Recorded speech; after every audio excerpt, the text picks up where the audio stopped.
High বন্ধুরা, আজকে আমি তোমাদের সামনে আমার গ্রাম ভাটোরা দ্বীপাঞ্চল সম্পর্কে কিছু তথ্য তুলে ধরার চেষ্টা করব।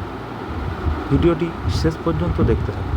হাওড়া জেলার আমতা 2 নম্বর ব্লকের জয়পুর থানার অন্তর্গত অত্যন্ত একটি অঞ্চল ভাটোরা দ্বীপাঞ্চল, যেটি চারিদিকে নদী দিয়ে ঘেরা।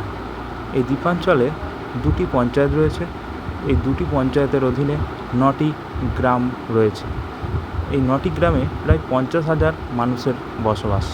একদিকে রূপনারায়ণ নদ এই দ্বীপাঞ্চলকে পশ্চিম মেদিনীপুর জেলা থেকে আলাদা করেছে, অন্যদিকে মুন্ডেশ্বরী নদী হাওড়া জেলার মূল ভূখণ্ড থেকে এই দ্বীপাঞ্চলকে আলাদা করেছে।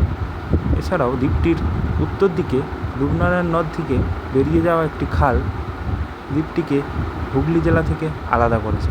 চারিদিকে নদী দ্বারা বেষ্টিত এই দ্বীপটির প্রাকৃতিক সৌন্দর্য অপরিসীম। অনেকে এই দ্বীপটিকে মিনি সুন্দরবন বলেও বলে থাকে। এই দ্বীপাঞ্চলের মানুষের যোগাযোগের একমাত্র মাধ্যম নৌকাপথ।